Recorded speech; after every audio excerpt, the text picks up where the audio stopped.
Hello there. Thank you for clicking on this video. Your time is valuable, so we are super grateful that you are giving our little channel a chance. Any feedback is appreciated. Enjoy the story. Gulliver's Travels into Several Remote Nations of the World by Jonathan Swift. Part 1. A Voyage to Lilliput. Chapter 7. The author, being informed of a design to accuse him of high treason, makes his escape to Blefuscu. His reception there. Before I proceed to give an account of my leaving this kingdom, it may be proper to inform the reader of a private intrigue which had been for 2 months forming against me. I have been hitherto all my life a stranger to courts, for which I was unqualified by the meanness of my condition.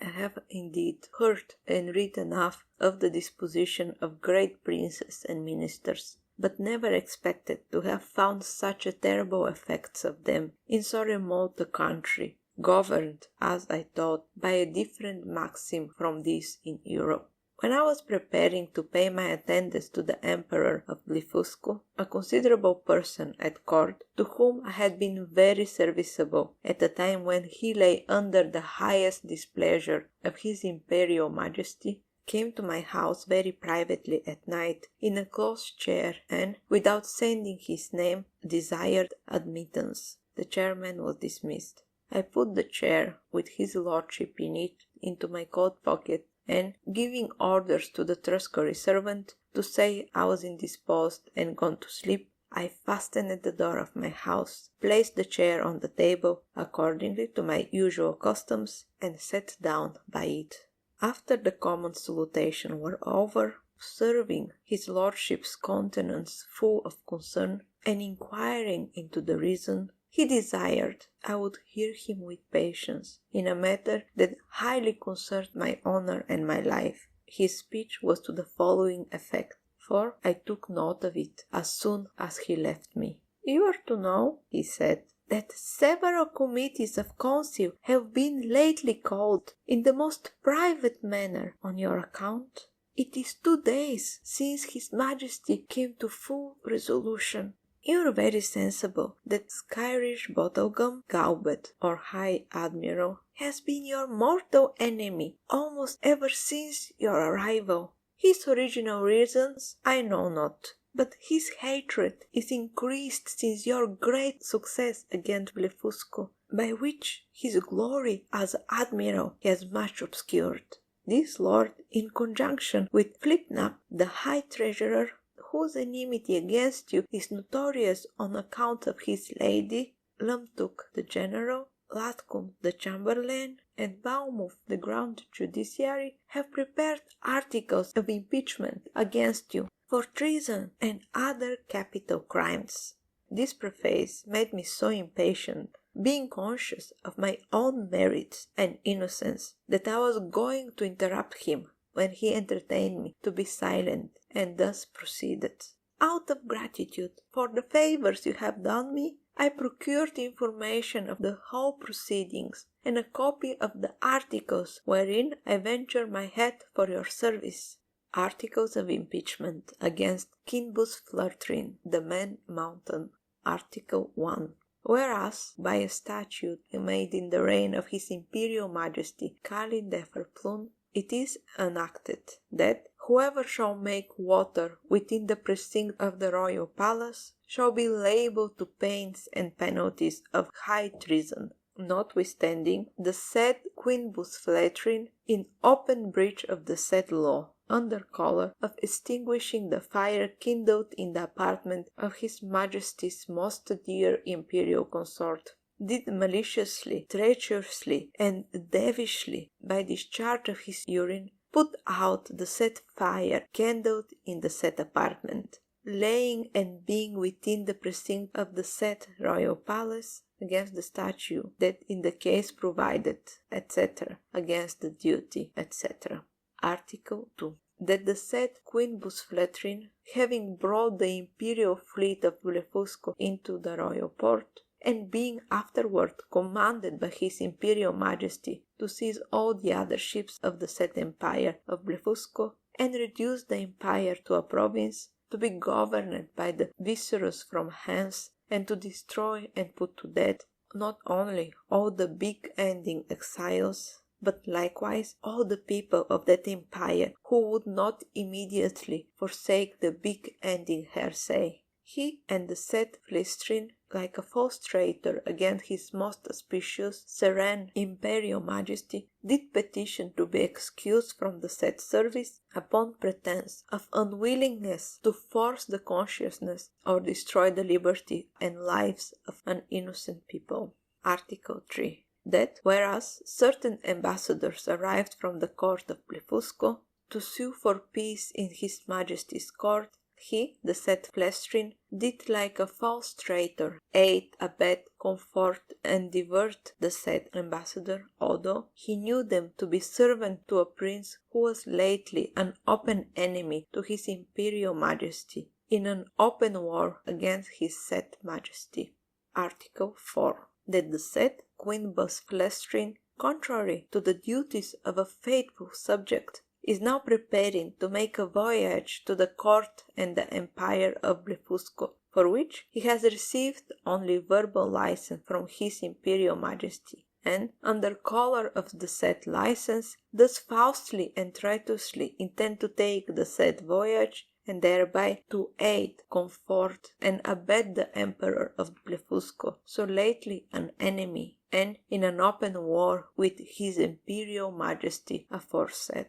There are some other articles, but these are the most important, of which you have an abstract. In the several debates upon this impeachment, it must be confessed that His Majesty gave many marks of his great lenity, after urging the services you had done him and endeavoring to extenuate your crimes. The treasurer and the admiral insisted that you should be put to the most painful and ignominious death by setting fire to your house at night, and the general was to attend with 20,000 men, armed with poisoned arrows, to shoot you on the face and hands. Some of your servants were to have private orders to strew a poisonous juice on your shirts and sheets, which would soon make you tear your own flesh and die in the utmost torture. The general came to the same opinion, so that for a long time there was a majority against you. But His Majesty, resolving, if possible, to spare your life, at last brought off the chamberlain.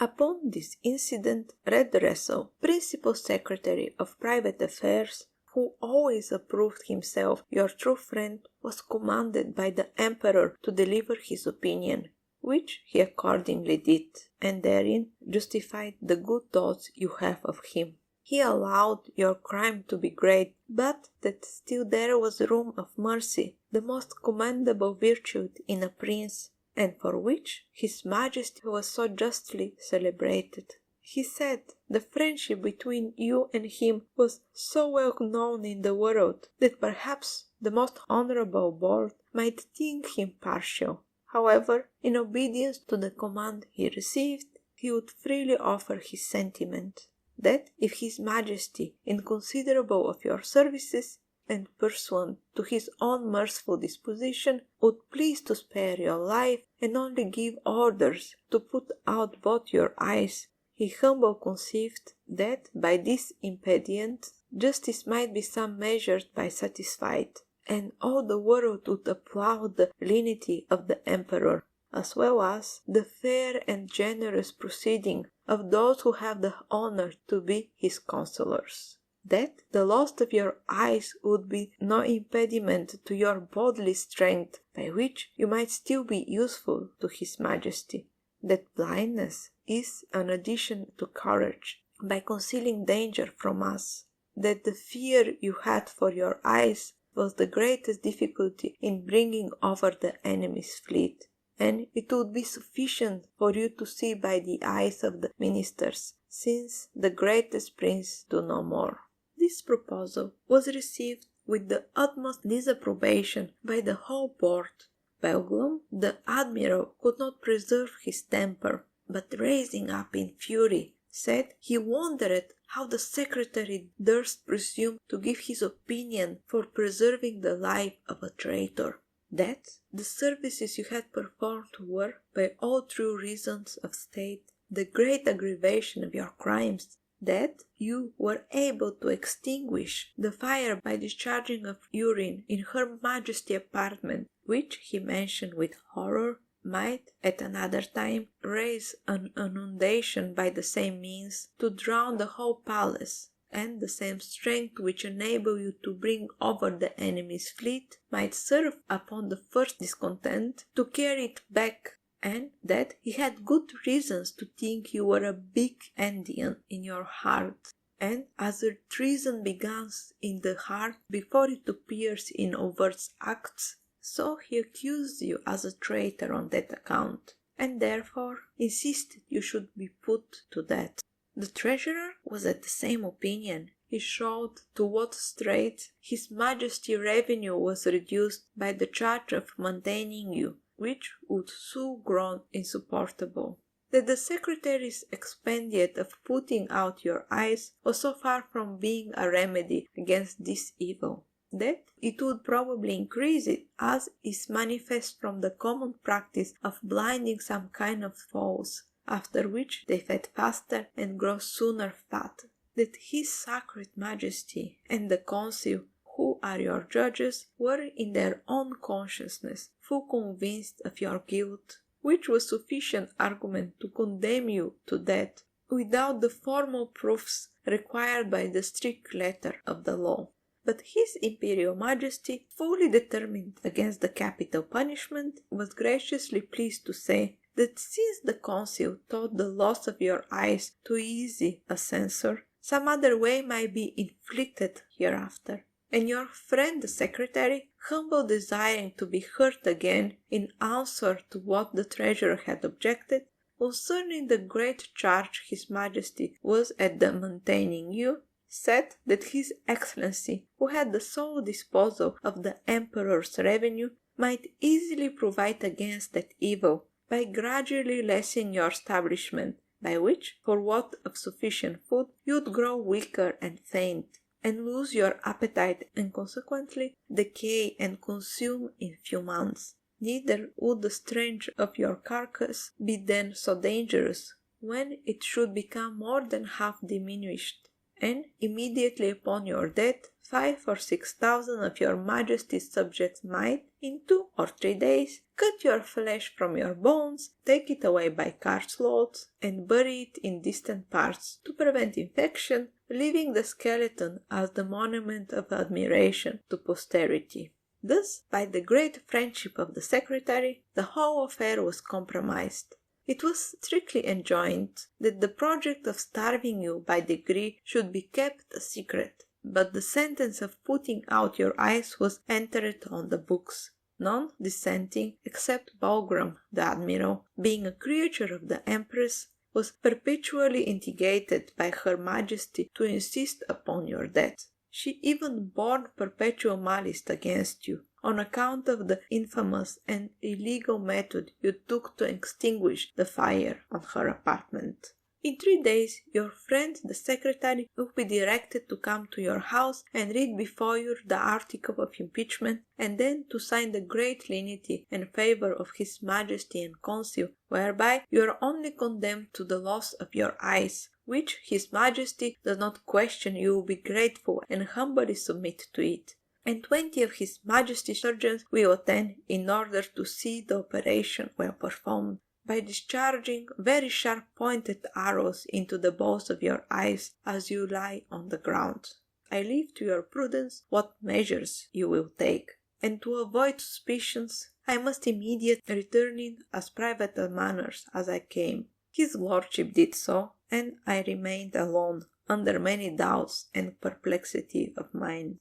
It was a costume introduced by this prince and his ministry, very different, as I have been assured, from the practice of former times, that after the court had decreased any cruel execution, either to gravity of the monarch's resentment or the malice of a favourite, The emperor always made a speech to his whole council, expressing his great lenity and tenderness, as quality known and confessed by all the world. This speech was immediately published through the kingdom, nor did anything terrifying the people so much as those encomiums on His Majesty's mercy, because it was observed that the more these prizes were enlarged and insisted on, the more inhuman was the punishment, and the sufferer more innocent.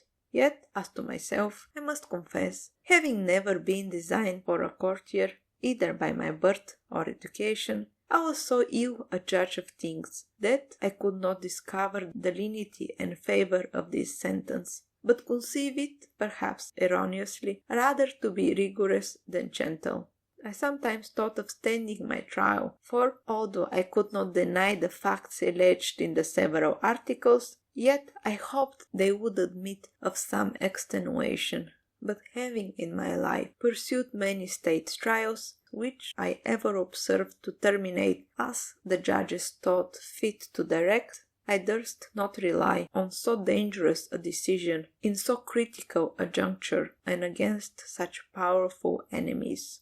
Once I was strongly bent upon resistance, for while I had liberty, the whole strength of the empire could hardly subdue me, and I might easily with stones pelt the metropolis to pieces, but I soon rejected that project with horror, by remembering the oath I had made to the emperor, the favours I have received from him, and the high title of Nardak he conferred upon me.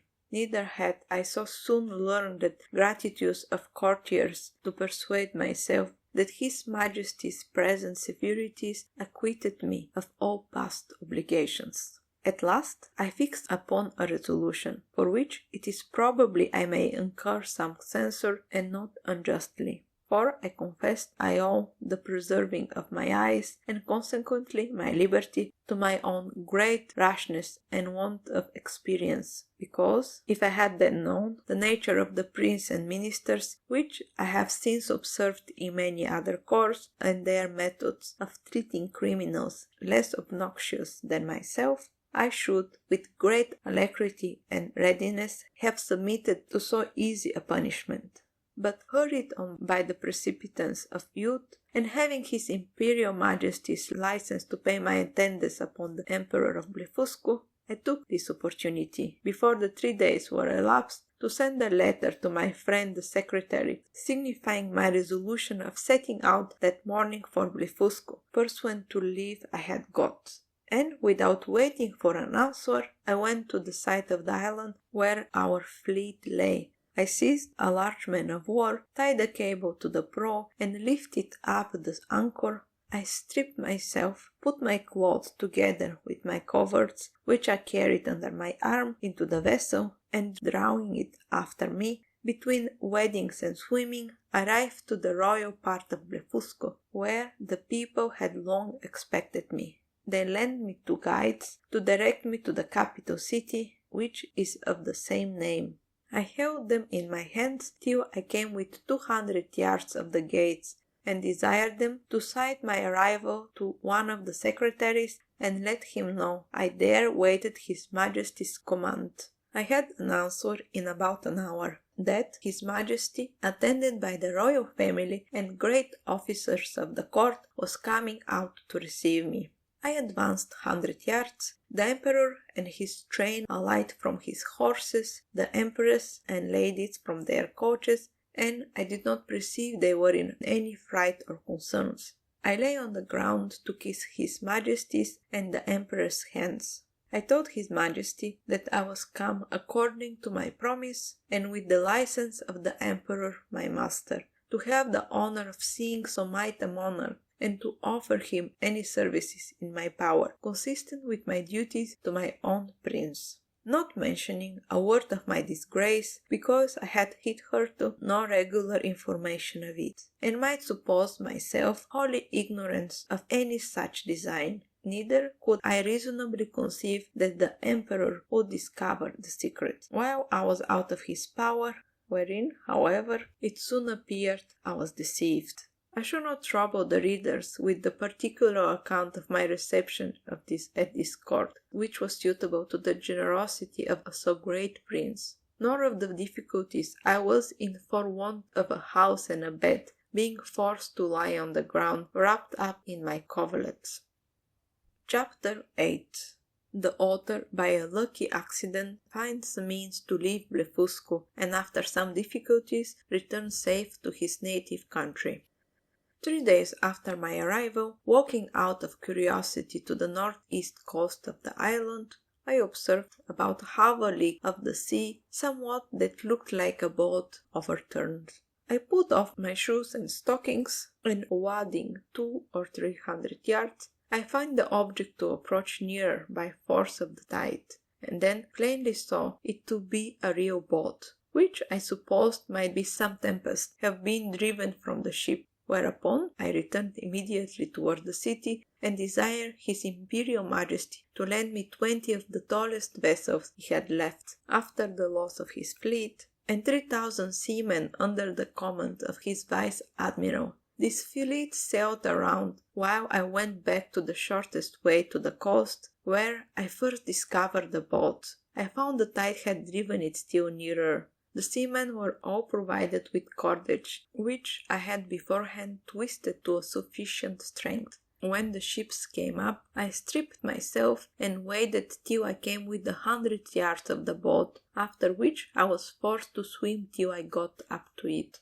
The seamen threw me the end of the cord, which I fastened to a hole in the forepart of the boat, the other to the man-of-war, but I found all my labor to little purpose, for, being out of my depth, I was not able to work. In this necessity, I was forced to swim behind and push the boat forward, as often as I could, with one of my hands and the tide favoring me. I advanced so far that I could just hold up chin and feel the ground. I rested 2 or 3 minutes, and then gave the boat another shove, and so on, till the sea was no higher than my armpits. And now, its most laborious part being over, I took out my other cables, which were stowed in one of the ships, and fastened them first to the boat, and then to 9 of the vessels which attended me. The winds being favorable, the seamen towed, and I shoved until we arrived within 40 yards of the shore, and, waiting till the tide was out, I got dry to the boat, and by the assistance of 2,000 men, with ropes and engines,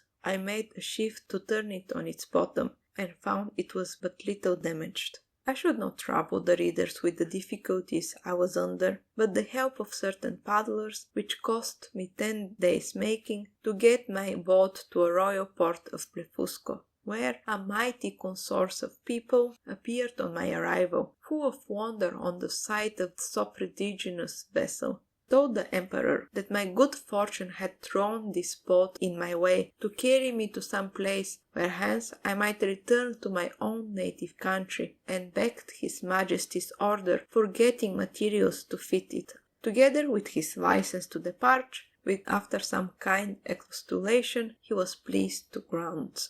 I did very much wonder, in all this time, not to have heard of any express relating to me from our emperor to the court of Blefuscu.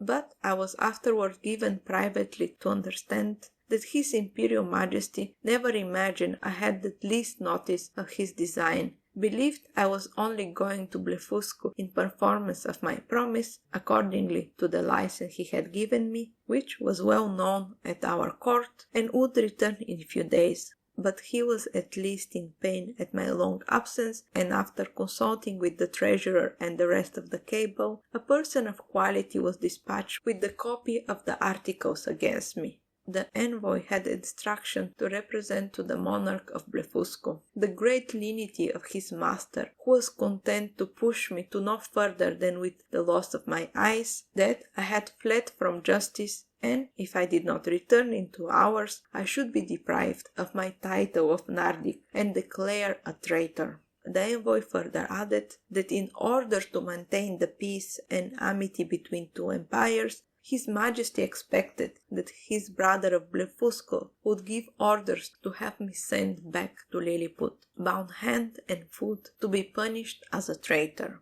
The Emperor Blefuscu, having taken 3 days to conceive, returned an answer consisting of many civilities and excuses. He said that, as for sending me bound, his brother knew was impossible. That, although I had deprived him of his fleet, yet he owed great obligation to me for many good offices I had done him in making the peace. That, however, by their majesty would soon be made easy, for I have found a prodigious vessel on the shore, able to carry me out of the sea, which he had given orders to feed up, with my own assistance and direction, and he hoped, in few weeks, both empires would be free from insupportable unincumbents. This answer the envoy returned to Lilliput, and the monarch of Blefuscu related to me all that had passed, offering me at the same time, but under the strictest confidence, his gracious protection, if I would continue in his service, wherein, although I believed him sincerely, yet I resolved never more to put any confidence in prince or ministers, where I could possibly avoid it.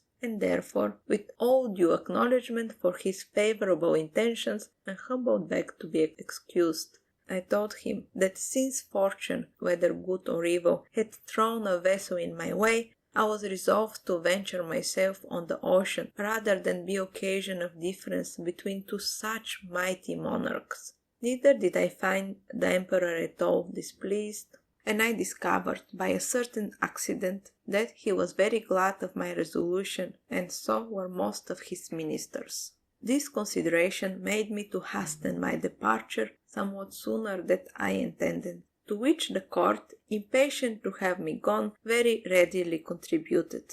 500 workmen were employed to make 2 sails to my boat, according to my direction, by quiltering 13 folders of their strong linen together. I was at pains of making ropes and cables, by twisting 10, 20, or 30 of the thickest and strongest of theirs. A great stone that I happened to find after a long search by the seashore served me for an anchor. I had the taller of 300 cows for grazing my boat and other uses. I was in incredible pains in cutting down some of the largest timber trees for oars and master, wherein I was, however, much assisted by His Majesty's ship's carpenters, who helped me in smoothing them after I had done the road work. In about a month, when I was prepared, I sent to receive His Majesty's commands and to take my leave. The Emperor and the royal family came out of the palace, and lay down on my face to kiss his hand, which he very generously gave me. So did the emperors and the young prince of the blood.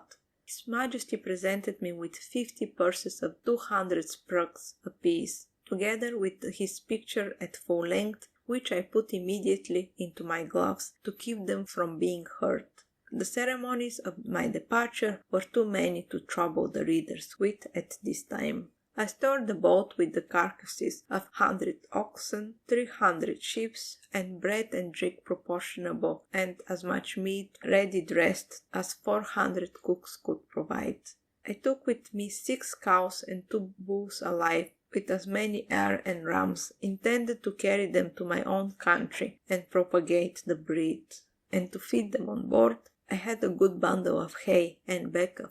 I could gladly have taken dozens of the natives, but this was a thing that Emperor would by no means permit, and, beside a diligent search into my pockets, His Majesty engaged my honours not to carry away any of his subjects, although with their own consent and desire. Having this prepared all things as well as able, I set sail on the 24th of September, 1701, at 6 in the morning. And when I was gone about 4 leagues to the northwest, the wind being at southeast, at 6 in the evening, I descried a small island about half league to the northwest. I advanced forward and cast anchor on the lee side of the island, which seemed to be inhabited. I took some refreshment and went to my rest. I slept well, and as I conjectured at least 6 hours, for I found the day broken in 2 hours after I awake. It was clear night. I ate my breakfast before the sun was up, and having anchored, with the wind being favourable, I steered some course that I had done the day before, wherein I was directed by my pocket's compass. My intention was to reach, if possible, one of those islands which I had reason to believe lay to the northeast of Van Diemen's Land. I discovered nothing all that day, but upon the next about 3 in the afternoon, when I had by my computation made 24 leagues from Blefuscu, I descried the sail steering to the southeast. My course was due east. I hailed her, but could get no answer. Yet I found I gained upon her, for the wind slackened. I made all the sail I could, and in half an hour she spied me, then hung out for ancient and discharged a gun.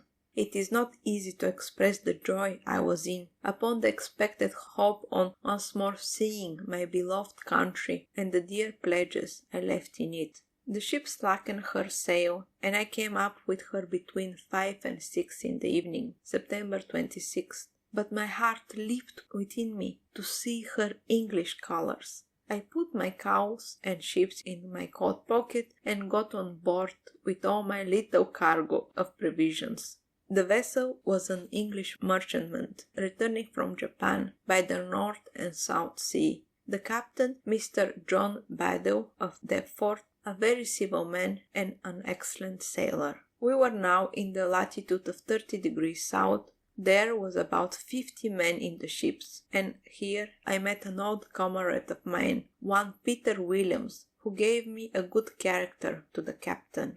This gentleman treated me with kindness, and desired I would let him know what place I came from last, and whither I was bound, which I did in few words, but he thought I was raving, and that the dangers I underwent had disturbed my head. Whereupon I took my black cattle and sheep out of my pocket, which, after great astonishment, clearly convinced him to my veracity. I then showed him the gold given me by the Emperor of Blefuscu, together with His Majesty's picture of full length, and some other rarities of the country. I gave him 2 purses of 200 spruck each, and promised, when I arrived in England, to make him a present cow and a sheep big with young. I shall not trouble the readers with the particular account of these voyages, which was very prosperous for the most part. We arrived in Dawson on the 13th of April, 1702. I had only one misfortune, that the rats on board carried away one of my ships. I found her bones in the hull, picked clean from the flesh. The rest of my cattle I got safe ashore. I set them a-grazing in a bowling green at Greenwich, where the fineness of the grass made them fed very healthy, though I had always feared the contrary. Neither could I possibly have preserved them in so long voyage, if the captain had not allowed me some of his best biscuit, which, rubbed to powder and mingled with the water, was their constant food.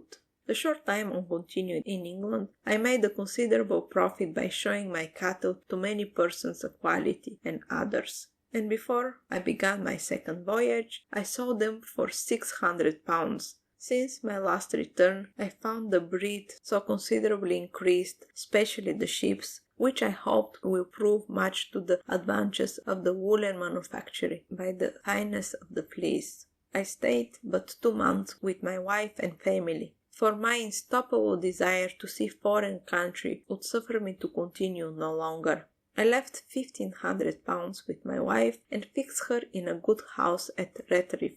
My remaining stock I carried with me, part in money, part in goods, and hoped to improve my fortune. My eldest uncle John had left me an estate in land near Epping of about £30 a year, and I had a long lease of the Black Bull in Featherland, which yielded me as much more, so that I was not in danger of leaving my family upon the parish. My son Johnny, named so after his uncle, was at the grammar school, and a cowardly child. My daughter Betty, who is now well married and has children, was then at her needlework. I took leave of my wife and boy and girl, with tears on both sides, and went on board of Adventure, a merchant ship of 300 tons, bound for Surat, Captain John Nicholas of Liverpool, commander. But the account of this voyage must be referred to the second part of my travels. Thank you for listening. Please subscribe, and if you like it, please leave a comment. Bye for now.